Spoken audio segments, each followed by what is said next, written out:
Hello everybody.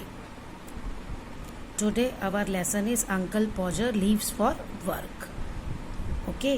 अब ये जो लेसन है ये आपका ये है कि एक एक्सट्रैक्ट है 3 Men on a Bummel से. ओके और इसमें ये बताया है कि लोगों को लेट होने की आदत होती है अपने काम पे जब वो जाते हैं. कभी कभी उनके पास इस बात के लिए बिल्कुल वैलिड रीज़न होते हैं और कभी कभी उनकी खुद की गलती होती है. तो ऐसे ही अंकल पॉजर का है ये सारा लेसन आपका. From my uncle Podger's house to the railway station was 8 minute walk. अब वो ये कह रहा है, ये ऑथर कह रहा है जिसने लिखा है कि मेरे अंकल के घर से रेलवे स्टेशन का 8 मिनट का वॉकिंग का रास्ता है. मतलब पैदल चल के आप जा सकते हैं, आपको कोई व्हीकल नहीं चाहिए. What my uncle always said was, वो हमेशा ये कहते थे allow yourself a quarter of an hour and take it easily. Means कि अगर आपको घर से निकलना है तो आप 15 मिनट पहले निकलो और आराम से अपनी जर्नी करो. What he always did was to start 5 minutes before the time. लेकिन वो खुद क्या करते थे, हमेशा जो ट्रेन होती थी ना उससे 5 मिनट पहले घर से निकलते थे और दौड़ते थे. आई डोंट नो वाई, मुझे नहीं पता क्यों, but this was the custom of the suburb. मतलब ऐसा लगता था कि सारे लोग वहाँ पे जो उस एरिया में रहते हैं, an area outside a city where people live, city के बाहर का जो एरिया होता है, बाउंड्रिंग एरिया, वहाँ पे जो रहते हैं वो सब ऐसा ही करते हैं. Many stout city gentleman lived eight ailing in those days. तो वो जो लोग थे, जो ये जेंटलमैन थे सारे, ये ईलिंग में रहते थे. अंकल पॉजर भी वहीं रहते थे उन दिनों. I believe some live there still, और मैं विश्वास करता हूँ आज भी वहाँ पे लोग रहते होंगे. And caught early trains to town, और जो सुबह सुबह ट्रेन्स जाती हैं उन ट्रेन्स को वो लेते होंगे. दे ऑल स्टार्टेड लेट, वो सब लेट चलते होंगे.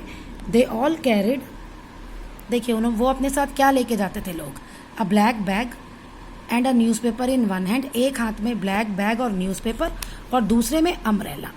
And for the last quarter of a mile to station wet और fine they all run.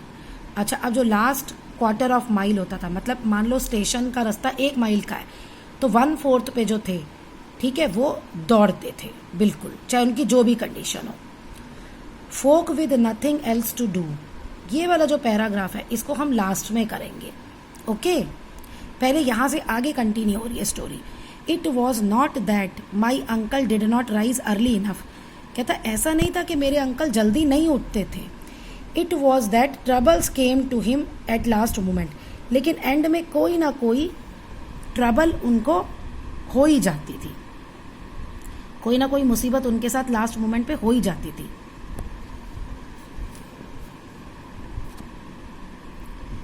The first thing he would do after the breakfast would be to lose his newspaper. अच्छा, जब वो अपना breakfast कर लेते थे तो सबसे पहली चीज़ क्या होती थी कि उसका न्यूज़पेपर ही गुम हो जाता था.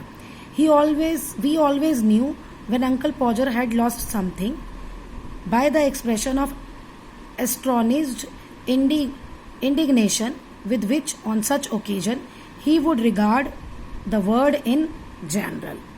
तो वो कहता है कि जब हमें ये पता चलता, हम हमेशा ये जानते थे कि जब अंकल पॉजर अपनी कोई चीज़ गुम कर देंगे, ठीक है, तो वो उनके चेहरे पे एक गुस्सा आ जाता था. By the expression of astonished indignation with which on such occasion he would regard the word in general.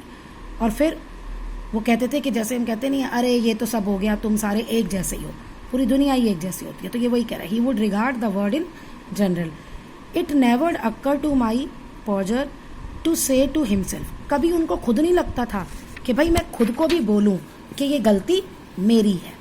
वो ऐसा कभी नहीं कहते थे. देखो, कभी नहीं वो खुद को कहते थे कि I am a careless man, I lose everything, मैं केयरलेस मैन हूँ, मैं सब गुम कर देता हूँ. I never know where I have put anything, मुझे नहीं याद रहता, मैं नहीं जानता कि मैं अपनी चीज़ें कहाँ रख देता हूँ. I am quite incapable of finding it again for myself, और वो जब खुद मुझे चाहिए होती हैं तो मैं खुद ही उनको ढूंढ नहीं पाता हूँ। In this respect I must be a perfect nuisance to everybody about me.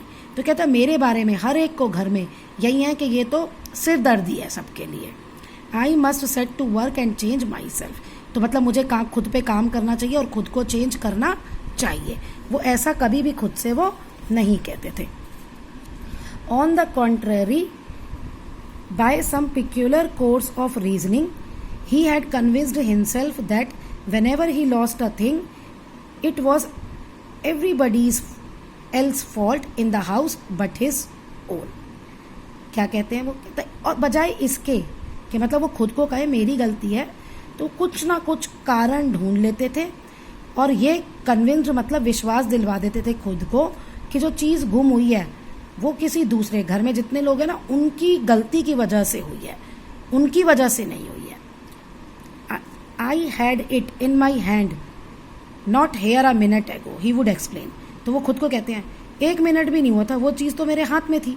From his tone we would thought he was being living surrounded by conjurers. मतलब वो कह रहा है कि उनकी टोन से ऐसे लगता था कि उनके आसपास, कंज्यूरर्स मीन्स होता है ऐसे लोग रहते हैं जो जादू से ना चीज़ों को गायब कर देते हैं। Who splitted away things from him mildly to irritated. मतलब जादू से उनकी चीज़ें गायब हो जाती हैं, उनकी चीज़ों को गायब कर देते हैं जस्ट उनको इरिटेट करने के लिए, उनको मतलब परेशान करने के लिए। तो वो ऐसा सोचते थे। चलिए देखो अब इस पैराग्राफ पे आओ। इस पैराग्राफ का मतलब जो है ये क्या है कि कुछ अलग ही बन रहा है। Folk with nothing else to do, nursemaids chiefly, errand boys with now and then, perambulating cosmonger added would gather on the common of a fine morning to watch them pass and cheer the most deserving। अच्छा वो कहता है focus मतलब होता है लोग, लोग जिनके पास कुछ भी करने को नहीं होता। देखो सुबह सुबह का जब तुमने केस पढ़ा था वो ये पढ़ा था कि वो ना भागते हैं, इधर उधर भागते हैं। तो अब इसमें क्या है कि आपके एरेंड्स बॉयज़ होते हैं जो इधर उधर गलियों में घूमते रहते हैं, और ये पैराम्यूबिलेटिंग मतलब भी यही होता है कि एक ही जगह के बार बार वो चक्कर काटते जा रहे हैं, ठीक है। और कॉस्टर मॉन्जर होता है जो सब्जियां वब्जियां बेचते हैं स्ट्रीट्स में घूम घूम के, ठीक है। Would gather on the common. अब ये जो लोग हैं सारे विलेज का, जैसे लोग भागते थे, जो ओपन जगह है ना वहाँ इकट्ठे हो जाते थे और इन लोगों को भागते हुए देखते थे। It was not a showy spectacle. तो ये कहता है कि ये ऐसा कोई नहीं था कि जैसे आपका कोई परफॉर्मेंस हो रही हो अच्छी सी, जैसे लोग जनरली ऑडियंस इकट्ठे होते हैं ना कोई शो वो देखने के लिए, ऐसा नहीं होता था। They did not run well, वो अच्छे से नहीं दौड़ पाते थे। Did not even run fast, वो तेज भी नहीं दौड़ सकते थे। बट दे वर अर्नेस्ट, लेकिन वो जो थे वो मतलब बहुत सिंसियर लोग थे, सिंसियरिटी दिखाते थे। Their exhibition appeal less to one sense of art than to the, अच्छा, and they did their best, लेकिन वो अपना अच्छा करते थे। The exhibition appealed less to one sense of art than to one's natural administration of conscientious effort. तो वो जो कह रहा है ये जो था उसका ऐसा नहीं था कि कोई आर्ट की एग्जीबिशन हो रही है वहाँ पे, राइट। तो वो तो ऐसे लगता था कि आपका ये one's natural admiration of conscientious effort. Okay, तो इसमें ये है कि वो अपनी ड्यूटी जो है वो बहुत अच्छे से कर रहे हैं, ये चीज़ उसमें शो हो रही है, कोई आर्ट शो नहीं हो रही। मतलब लोग जो दूसरे लोगों को जाते हुए देखते थे कि कैसे दौड़ के वो रेलवे स्टेशन पे जा रहे हैं, तो ये कहते थे कि इसमें कोई आर्ट एग्जीबिशन नहीं लगी जैसे पेंटिंग वेंटिंग लगती है। कौन कितनी तेज भाग रहा है, कौन अपना सिंसियर एफर्ट कर रहा है जल्दी जल्दी वहाँ पहुँचने में, वो देखते थे, उसकी तारीफ वो करते थे। ये है इसमें, लेकिन इस पैराग्राफ का पूरे लेसन से कोई मतलब नहीं बन रहा।